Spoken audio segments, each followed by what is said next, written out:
I'm 43 years old, a single mom, and I thought I knew everything about my daughter.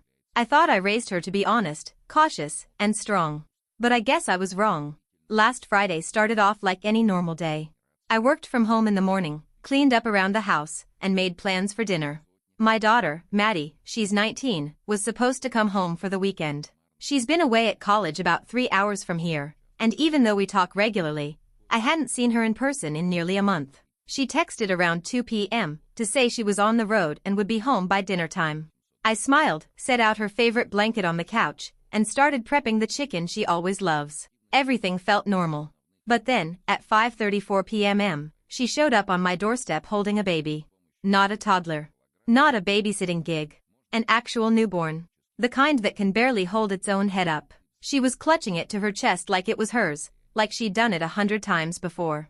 I opened the door expecting a hug and a duffel bag. Instead, I got a daughter I barely recognized, dark circles under her eyes, thinner than usual, pale.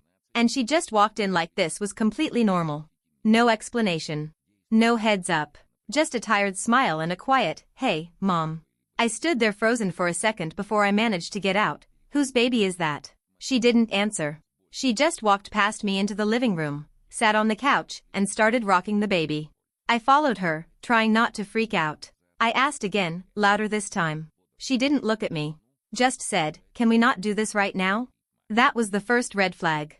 Maddie has never talked to me like that. We're close. Or at least I thought we were.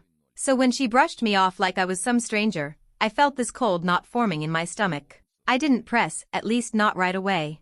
I offered her food, tried to stay calm, told myself maybe it was someone else's baby. Maybe she was helping a friend. Maybe this was a favor, a one-time thing. But later that night, after the baby fell asleep in her arms and she went to lie down in her room, I peeked into her bag. I know that's a violation of privacy, but I was desperate. I needed to understand what the hell was going on. What I found made my blood run cold. There were diapers, formula, and baby clothes, but no student ID, no textbooks, nothing that suggested she had just come from college. Her usual bag was gone. Everything in this duffel was baby-related. There was even a birth certificate crumpled at the bottom. The name on it? Baby girl, father, unknown. Mother, Madison, our last name. I sat there on the edge of her bed while she slept with the baby curled up next to her, and for the first time in 19 years, I realized I didn't know what my daughter had been doing for the past few months. She had a baby. And she never told me. But that wasn't the worst part. The worst part was the birth date on that certificate. The baby was 5 days old. And now, my daughter is gone. I woke up early the next morning to the sound of crying. Not Maddie, just the baby. Her room was silent except for that high-pitched wail echoing through the hallway. I figured Maddie must have been exhausted, maybe didn't hear it. So I stepped in, expecting to see her asleep next to the baby. But the bed was empty. Just the baby, lying on her side, still wrapped in the same blanket from the night before. I remember standing there, heart thudding in my chest, hoping she was just in the bathroom. I called her name, nothing. I checked the bathroom, kitchen, even the backyard. No coat, no phone, no shoes missing. Her wallet was still on the counter. Everything was untouched. She was gone. No note. No text. No sign of where she went or why. The baby kept crying, louder now, like she knew something was wrong. I picked her up, tried to soothe her, but I was shaking. I kept telling myself there had to be a reasonable explanation. Maybe Maddie just needed air. Maybe she went for a walk and forgot her phone. But it didn't feel right. Not even close. I waited an hour. Then I called her phone. Straight to voicemail. I called again. And again. Still nothing. By noon, I called the police. I tried to explain everything as calmly as I could, but even to my own ears it sounded insane. My daughter came home with a baby and then disappeared the next morning. I think she gave birth in secret. No, I didn't know she was pregnant. No, I don't know who the father is. Yes, she's only 19. They sent an officer out. He asked a lot of questions. Too many of which I didn't have answers to. When was the last time I saw her in person? Over a month ago. How often did we talk? Every few days. Did she sound different lately? Maybe a little tired. But that was it. The officer asked about the baby. I showed him the birth certificate. He paused when he read it. Then asked if I was absolutely sure Maddie hadn't said anything about being pregnant. She hadn't. Not a word. No signs. No weight gain that I noticed. No hints in our texts. No sudden doctor visits or cancelled plans. How she hid a pregnancy from everyone, including me, I still don't understand. That night, I didn't sleep. I sat on the couch holding this tiny human I barely knew, watching the front door, waiting for her to come home. Hoping it was some kind of breakdown. That she'd walk through the door and say it was all a misunderstanding. But she didn't. And then things got worse. Because the next day, I got a message from an unknown number. All it said was, "Don't call the police again if you want her back." I stared at that message for a solid 5 minutes before I even breathed. I kept reading it over and over again, hoping I'd somehow misread it. Don't call the police again if you want her back. It didn't feel real. It didn't feel possible. There was no name. No follow-up. No request for money or instructions. Just that one, terrifying sentence. I didn't respond. Instead, I locked every door in the house, checked the windows, pulled the curtains tight, and held the baby close like I could protect her from whatever this was. But I was panicking inside. My daughter was missing, and now I was being threatened, if that's what this was. But what kind of person sends a message like that and then disappears? I wanted to call the police again. Every instinct in me screamed to. But what if they were watching? What if this wasn't just a warning? What if they meant it? I didn't know what to do. I paced around the house, phone in one hand, baby in the other, trying to think straight. I needed someone who could help without making things worse. Someone smart, careful, trustworthy. So I called my older brother. He's a lawyer, not criminal, more contracts and estate stuff, but still, the most logical person I know. When I told him everything, he was quiet for a long time. Then he said 5 words that gave me chills. "I don't think she ran." I asked what he meant. He told me he thought Maddie might have been taken. That the message was too calculated, too purposeful. That if she had willingly left, there wouldn't be a threat attached. He asked if I had noticed anything strange in her behavior recently. I told him about how distant she'd sounded on the phone lately. About the baby's birth certificate. About the missing college bag. Then he said something that made my stomach turn. He asked if I was sure she'd been at college all these past few months. I didn't know what to say. I wanted to scream of course she was, but the more I thought about it, the more gaps I noticed. She hadn't sent me pictures in weeks. No FaceTime, even when I asked. She always had a reason: bad Wi-Fi, messy dorm, study groups. I never pushed. Because why would I? She was my daughter.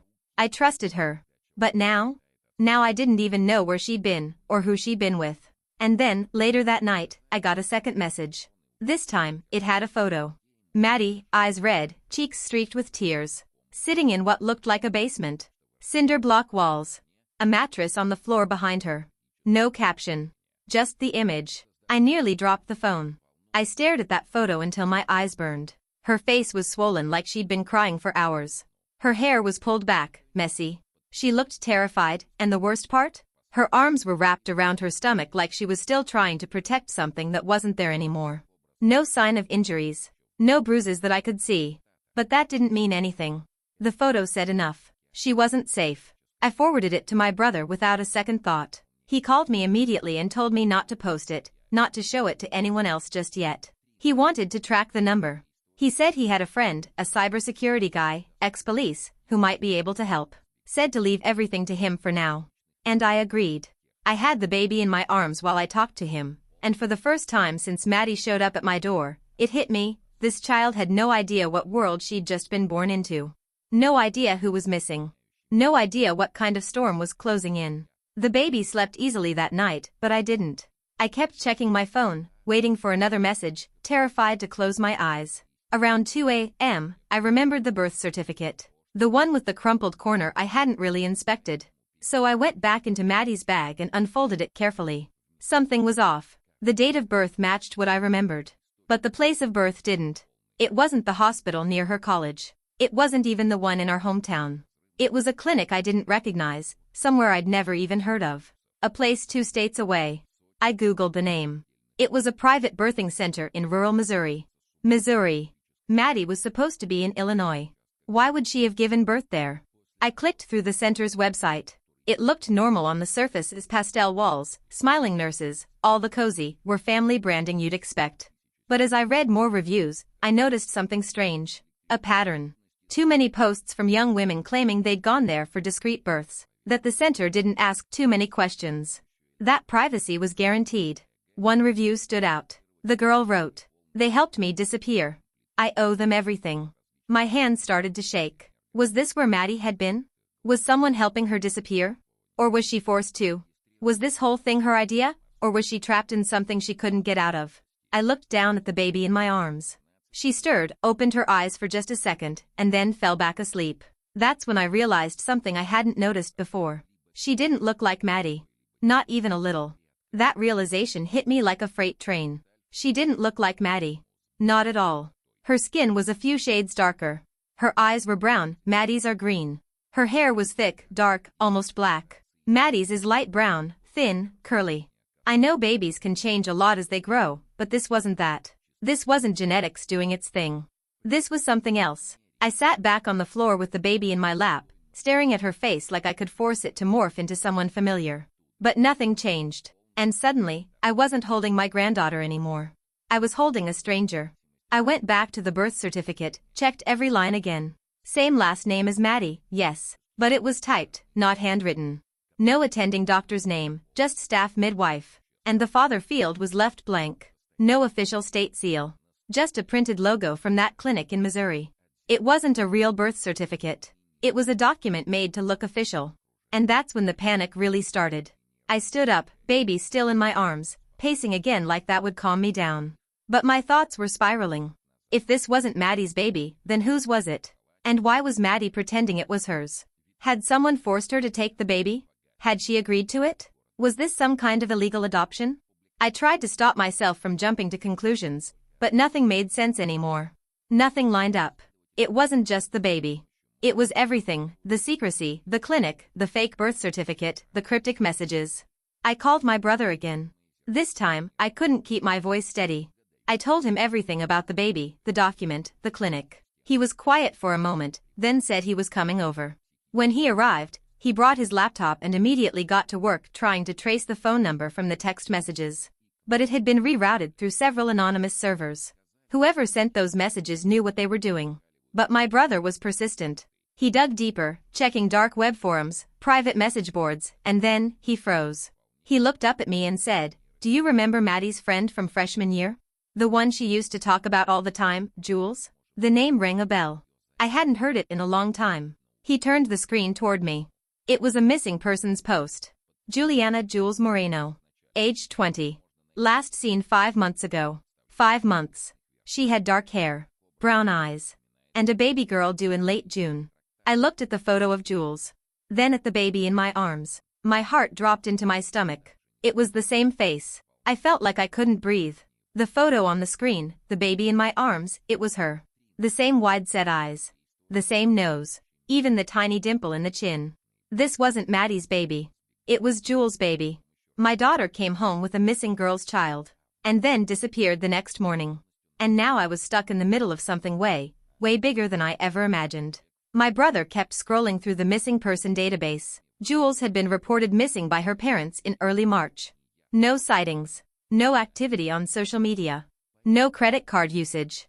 Just vanished. She was last seen near her campus, the same one Maddie was supposed to be attending. I asked my brother to pull up Maddie's college enrollment records. He had access through some of his legal work, don't ask me how, but I was desperate. And what he found almost made me sick. Maddie had officially withdrawn from her classes in February. No active enrollment. No dorm housing. No student loans. She hadn't been in school for months. She had been lying to me all this time. But why? Why fake going to school? Why keep a secret pregnancy, or worse, pretend she had a baby? And how did this tie into Jules? There were too many questions now, and every one of them felt heavier than the last. My brother suggested we call the police again. But I hesitated. That message from the burner phone still echoed in my mind. Don't call the police again if you want her back. If Maddie was involved with someone dangerous, if she was being forced into something, calling the police might make it worse. What if they hurt her? What if that message was real? But I couldn't just sit here. So I tried something else. I went through Maddie's old iCloud account, one she hadn't used in years, but I remembered the password. It was mostly junk. Old selfies. Music playlists. Random screenshots. And then I found a hidden folder buried in her notes app. It was locked, encrypted with a password. I tried her birthday, her middle name, our dog's name. Nothing worked. Then I tried something she used to say when she was little. A phrase only the two of us knew. Don't forget the stars. And it opened. Inside were dozens of location pins, each one labeled by date. Some were restaurants, hotels, gas stations across 3 states. But one kept showing up again and again. Crescent Pines Recovery Retreat. I looked it up. It wasn't a rehab center. It wasn't even a real business. It was a private property, an old farmhouse, registered under a fake LLC in the middle of nowhere. And Maddie had been there. Multiple times. The most recent pin? 2 days ago. The name alone, Crescent Pines Recovery Retreat, sounded harmless enough. Peaceful, even. But everything about it felt wrong. There was no website, no phone number, no social media presence. Just a few random mentions in obscure forums, and one disturbing comment on a buried message board that made my skin crawl. If someone sends you to Crescent Pines, it's not for recovery. It's for silence. The GPS coordinates from Maddie's hidden folder placed it nearly 4 hours from my house, tucked deep in the woods, way off any main road. There was no town nearby. No police station. Just forest and silence. I looked down at the baby in my arms again. She was sleeping soundly, unaware that her mother was missing. Unaware that my daughter might be somewhere dark and dangerous. I wanted to believe Maddie had gone there willingly. That maybe she was trying to help Jules. Maybe she stumbled into something, took the baby to keep her safe, and ran. But if that were true, why the threats? Why the secrecy? And why disappear without a single word to me? My brother said what I didn't want to admit: this sounds like trafficking. I hated the word. Hated it more than anything. But it explained the pieces that didn't fit: the fake clinic, the baby with no paper trail, the sealed-off property with no records.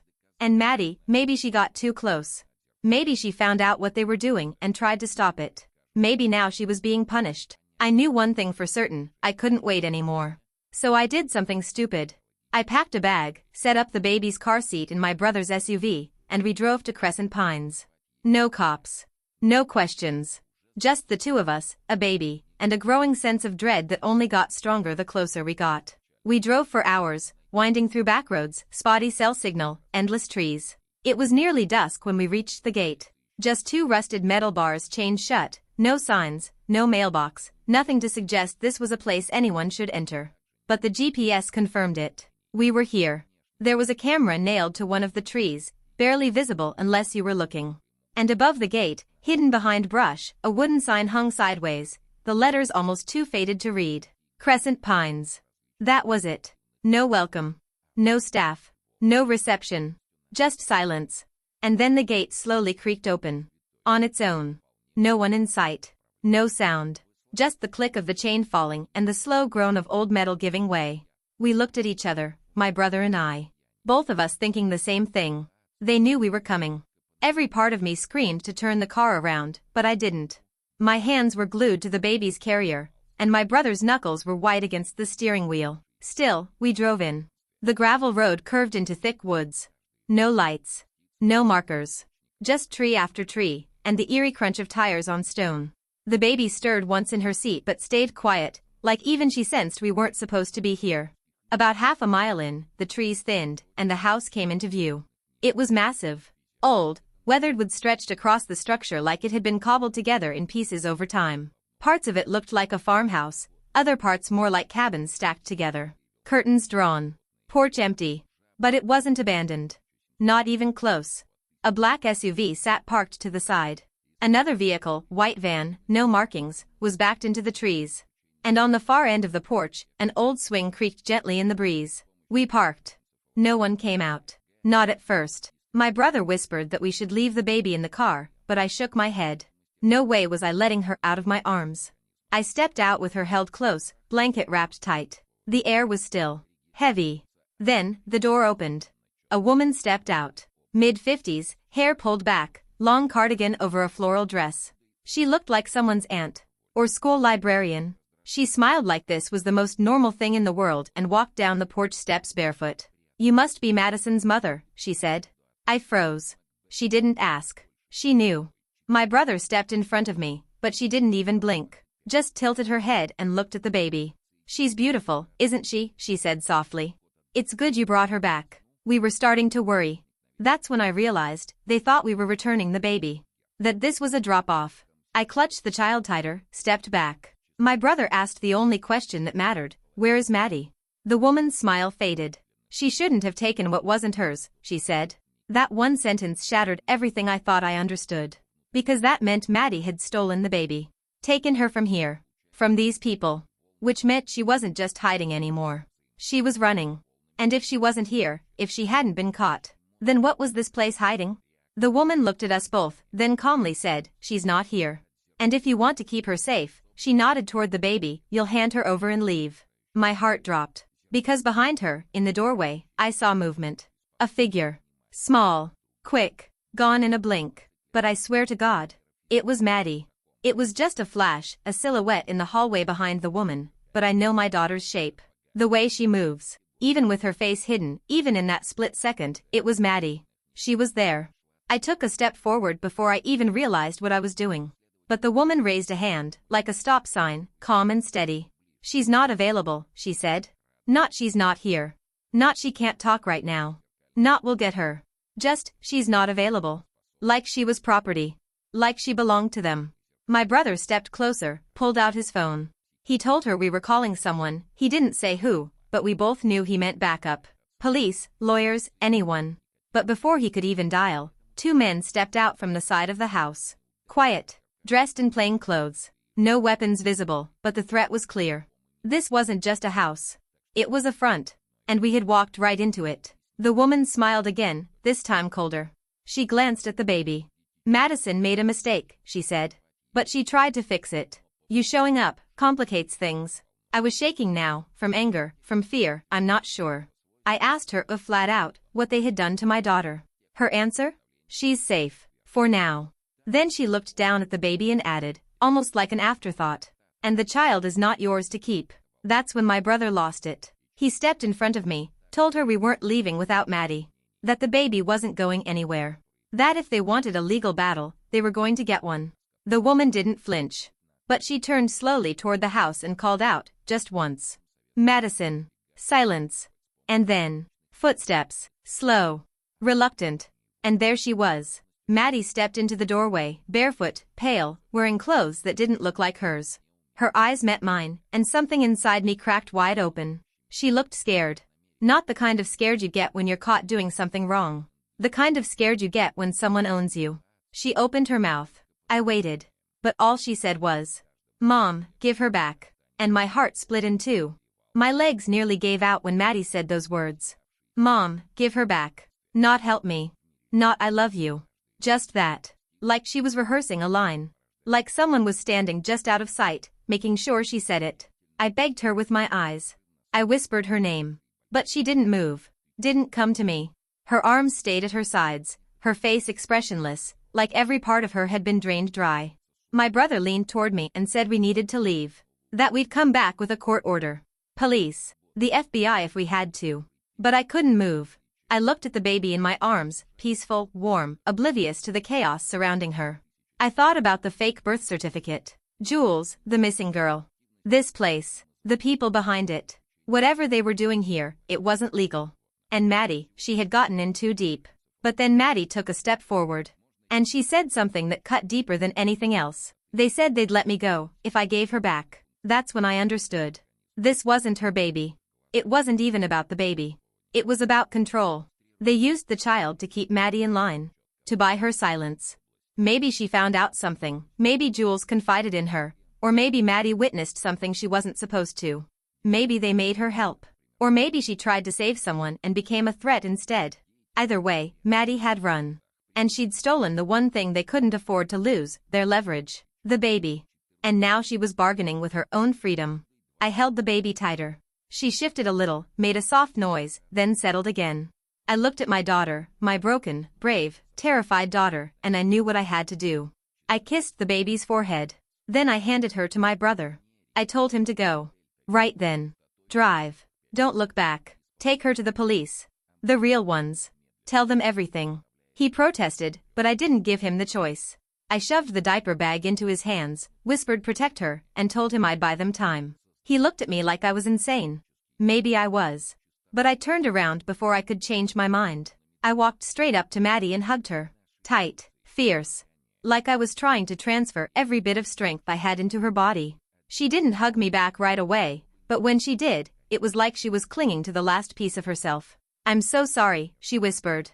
I told her she had nothing to be sorry for. When I pulled away, I saw the woman's face again. That smile, controlled, knowing, cruel. She hadn't noticed the switch. She thought I'd handed over the baby.